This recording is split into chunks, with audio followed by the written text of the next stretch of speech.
ចាអញ្ចឹងមកភ្លក់ជាមួយនាងខ្ញុំមកបងប្អូនចាសម្រាប់សាច់ងាវគឺបើបងប្អូនចង់បានឆ្អិនបងប្អូនដាក់រៀងយូរបន្តិចណាចាសម្រាប់សាច់ងាវបើសិនជាចង់បានបែបហ្នឹងបងប្អូនដាក់តែមកភ្លក់ដូចនេះខ្ញុំមកចានេះ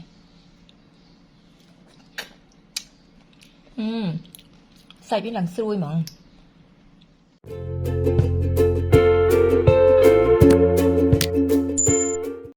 ចាអញ្ចឹងទឹកពុះហើយជាដំបូងគឺនេះខ្ញុំត្រូវស្រង់ងាវសិនណាបងប្អូនចាអញ្ចឹងនេះខ្ញុំចាក់ងាវចូល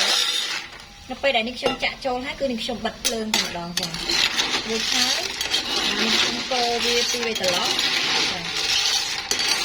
ចាបន្តមកនេះខ្ញុំស្រង់ចេញបើបងប្អូនចង់បានឆ្អិនបងប្អូនដាក់វា10វិនាទីណាចាតែនេះខ្ញុំគ្រាន់តែដាក់ទៀតគឺនេះខ្ញុំស្រង់ចេញភ្លាមហ្មង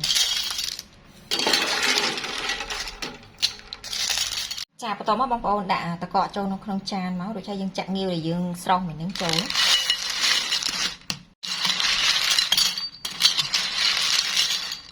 ចាបន្តមកយើងត្រាំទុកចោលនៅហ្នឹងហើយជា10នាទីណាចា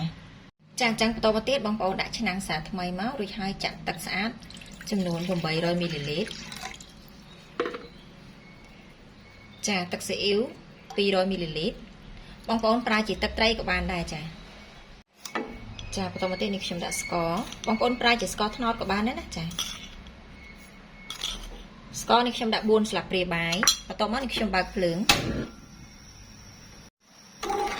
ចារួចហើយយើងយកវែកមកកូរឲ្យស្កររបស់យើងអានេះសម្រាប់រសជាតិនេះបងប្អូនអាចភ្លក់មើលបានចាចូលចិត្តរសជាតិបែបណាបងប្អូនដាក់បែបហ្នឹងប៉ុន្តែយើងនៅជ្រក់ជាមួយនឹងទឹកត្រីទៀតអញ្ចឹងបងប្អូនដាក់យកមកល្មមបានហើយចាអញ្ចឹងនេះខ្ញុំកូរលាហើយបន្តមកយើងទុកឲ្យពុះចាបងប្អូនឥឡូវនេះគឺពុះហើយនេះខ្ញុំភ្លក់មើលសិនណាបងប្អូនចាសម្រាប់រសជាតិនេះគឺឆ្ងាញ់ណាបងប្អូនចាល្មមញ៉ាំហ្មងទឹករបស់វាហ្នឹងណាចាអញ្ចឹងនេះខ្ញុំបិទភ្លើងរួចហើយយើងទុកឲ្យត្រជាក់សម្រាប់រសជាតិដូចខ្ញុំបានប្រាប់បងប្អូនអញ្ចឹងគឺយើងអាចភ្លក់មើលបានចាសម្រាប់ងាវគឺនេះខ្ញុំដាក់ជាកំប៉ុងអញ្ចឹងណាបងប្អូនចាជាកន្លហើយយើងមានខ្ទឹមសហាន់ចាហើយនឹងម្ទេសហាន់តែច្រើនតាមចូលចិត្តណាបងប្អូនចាអញ្ចឹងនេះខ្ញុំដាក់ខ្ទឹមសយើងដាក់ចូលមកបងប្អូនចាម្ទេស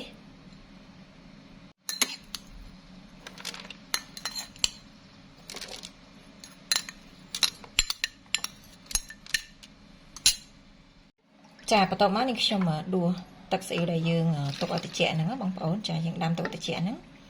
យើងដួសដាក់ចូលនៅក្នុងកន្លដែលយើងដាក់ងាវហ្នឹងមក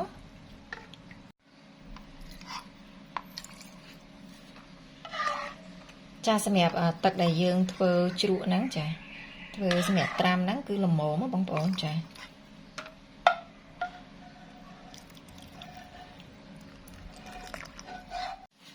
បន្តមកបងប្អូនយកកណាត់ឬក៏กระดาษយើងយកមកជូតមាត់កន្លហ្នឹងមកដោយសារយើងដួសទៅវាបតាចាបន្តមកនេះខ្ញុំបិទគម្របចានៅពេលដែលយើងបិទគម្របរួចហើយយើងយកទៅដាក់នៅក្នុងទូទឹកកកទូត្រជាក់ចា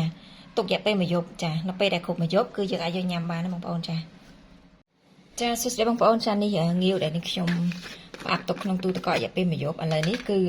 គ្រប់មួយយប់ហើយចាអញ្ចឹងនេះខ្ញុំដួសយកមកញ៉ាំនឹងបកឲ្យបងប្អូនមើលចានេះខ្ញុំញ៉ាំជាមួយនឹងទឹកត្រីបងប្អូនចា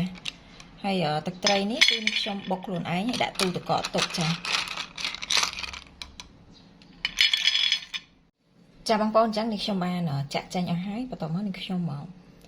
កបកសម្រាប់ងាវបងប្អូនចង់បានឆ្អិនបងប្អូនស្រោរៀងយូរតិចណាចា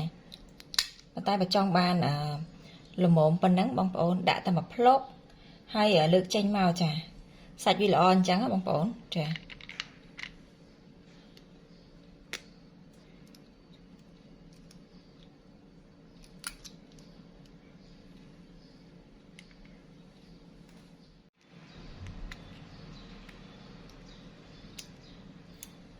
នេះបងប្អូនល្អមែនតើចាហើយសម្រាប់រសជាតិ នេះបងប្អូនឆ្ងាញ់មែនតើឆ្ងាញ់ហ្មងចា